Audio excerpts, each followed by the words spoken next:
بسم اللہ الرحمن الرحیم۔ گل بہار وہ مسلمان لڑکی جس کے لیے مہاراجہ رنجیت سنگھ نے کوڑے کھانے قبول کیے۔ ان کی عمر محض 18 برس کے قریب تھی اور وہ پیشہ ور رقاصہ اور گائک تھی، مگر ایک ہی ملاقات میں ان کے حسن اور آواز کے سحر نے حاکم وقت کو اپنا اسیر بنا لیا تھا، یہاں تک کہ وہ اس لڑکی سے شادی کرنے کے لیے کوڑے کھانے پر بھی تیار ہو گئے۔ یہ لڑکی امرتسر کی گل بہار تھی۔ پنجاب کے حاکم مہاراجہ رنجیت سنگھ نے پہلی مرتبہ انہیں ایک شاہی محل میں گاتے سنا اور دیکھا۔ اس وقت مہاراجہ نے گل بہار کا قرب حاصل کرنے کی کوشش کی۔ وہ انہیں اپنی محبوبہ بنا کر رکھنا چاہتے تھے، مگر گل بہار نے ایسا کرنے سے انکار کر دیا۔ پنجاب کی تاریخ پر نظر رکھنے والے محقق اور مصنف اقبال قیصر کے مطابق رنجیت سنگھ ان پر اس قدر فریفتہ تھے کہ وہ اپنا سب کچھ لٹانے کو تیار تھے۔ گل بہار ایک مسلم گھرانے سے تعلق رکھتی تھی، اس لیے انہوں نے رنجیت کو کہا کہ محبوبہ بن کر نہیں رہ سکتی۔ اس وقت مہاراجہ کی عمر 50 برس سے زیادہ تھی اور وہ یہ دور تھا جب انگریزوں نے بر صغیر میں قدم جمانے شروع کر دی تھے۔ گل بہار نے پیشکش کی کہ وہ اگر مہاراجہ چاہیں تو وہ ان سے شادی کرنے کو تیار ہیں۔ اقبال قیصر بتاتے ہیں کہ مہاراجہ رنجیت سنگھ اس قدر جذباتی ہوئے کہ انہوں نے یہ پیشکش قبول کر لی۔ پنجاب کے مہاراجہ نے گل بہار کے گھر باقاعدہ طور پر ان کا ہاتھ مانگا۔ ایک روایت کے مطابق گل بہار نے شادی کی پیشکش کے ساتھ یہ شرط بھی رکھی کہ رنجیت سنگھ ان کے گھر والوں سے رشتہ مانگنے کے لیے خود پیدل چل کر لاہور سے امرتسر آئیں گے۔ تاہم اقبال قیصر کے مطابق مستند تاریخ کی کتابوں سے اس کی کوئی تصدیق نہیں ہوئی۔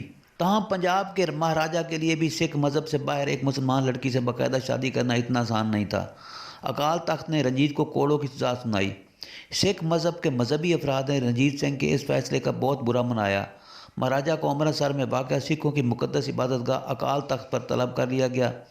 اکال تخت کو سکھ مذہب میں زمین پر خالصہ کی اعلیٰ ترین جائے حاکمیت تصور کیا جاتا ہے۔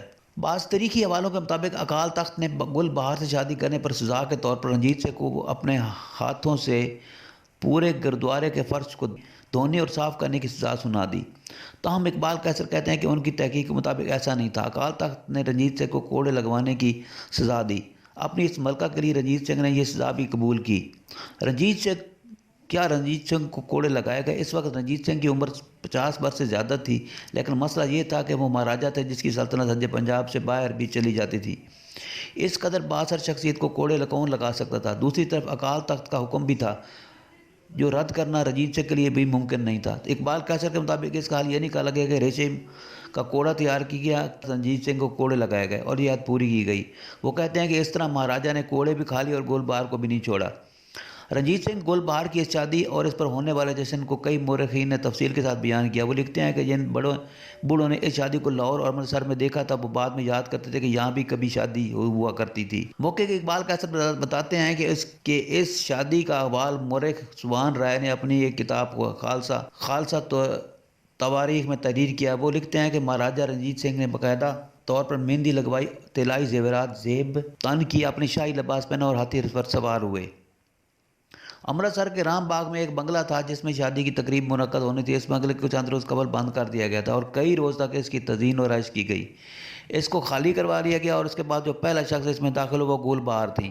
شادی کی تقریب سے ایک رات قبل اس میں محفل موسیقی منعقد ہوئی، مجرے ہوئے اور چراغاں کیا گیا۔ اس محفل میں گانے والوں کو انعامات میں 7,000 روپے دیے گئے اور یہ اس وقت ایک بہت بڑی رقم تھی۔ گل بہار کو گزرنے کے لیے راوی کے نالے پر پل تعمیر کیا گیا۔ شادی کی تقریب دھوم دھام سے ہوئی، جس کے بعد شاہی جوڑا امرتسر سے لاہور کے لیے روانہ ہوا، لیکن لاہور میں داخل ہونے سے قبل دریائے راوی کا ایک چھوٹا سا نالا ان کے راستے میں حائل ہو گیا۔ اگر کوئی اور ہوتا تو وہ پیدل چل کر اس کو عبور کر سکتا تھا، لیکن گل بہار اب لاہور کی ملکہ تھی۔ یہ کیسے ہو سکتا تھا کہ ایک ملکہ پالکی سے اتر کر پیدل چل کر نالا عبور کرتی؟ گل بہار نے ایسا کرنے سے انکار کر دیا۔ اقبال قیصر کے مطابق کچھ لوگ کہتے ہیں کہ اس نالے کے اوپر ایک پل تعمیر کیا گیا جس پر چل کر ملکہ نے نالا عبور کیا۔ بعد میں یہ پل کنجری کے نام سے مشہور ہوا۔ اقبال قیصر کے مطابق اس کا کچھ حصہ آج بھی موجود ہے اور پاکستان اور انڈیا کے درمیان سن 1970 کی جنگ کے دوران یہ پل کافی زیادہ خبروں میں رہا تھا۔ تاہم بعض روایات کے مطابق یہ پل وہ مقام ہے جہاں رنجیت سنگھ امرتسر کی طرف سے سفر کے دوران قیام کرتے تھے۔ اس کے لیے بنائی جانے والی تعمیرات آج بھی یہاں موجود ہیں۔ اس روایت کے مطابق اس پل کا نام پل کنجری رنجیت سنگھ کی محبوبہ مورا سرکار سے منسوب کیا جاتا ہے، جس نے پیدل چل کر نالا عبور کرنے پر ناراضگی کا اظہار کیا تھا۔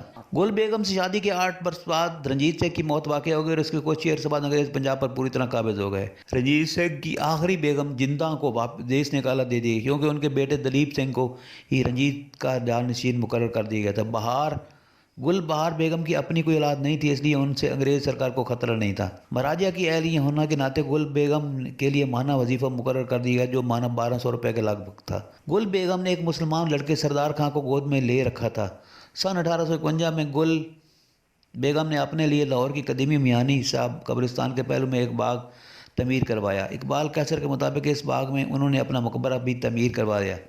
اس کی دیواروں پر بنے نقش و نگار تو مٹ چکے ہیں، تاہم مقبرے کے اندر چھت اور دیواروں پر بنے ہوئے خوبصورت نقوش آج بھی ایسے موجود ہیں جیسے کل ہی بنائے گئے ہوں۔ اس باغ کی تعمیر کے تقریباً 10 برس بعد گل بیگم بھی فوت ہو گئیں اور انہیں اسی مقبرے میں دفن کیا گیا۔ اقبال کیسر کہتے ہیں کہ اس مقبرے کے اندر جو فرسکوز بنے ہوئے ہیں وہ انتہائی قیمتی ہیں۔ پہلے سے مغلیہ دور چلا آ رہا تھا، پھر اس میں سکھ شامل ہو گئے اور یہ سب اپنے عروج کی شکل میں اس مقبرے میں موجود ہیں۔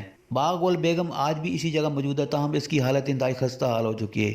اقبال کیسر کے مطابق یہ اجڑا دیار کبھی لاہور کی ملکہ رہنے والی خاتون کا مقبرہ تھا۔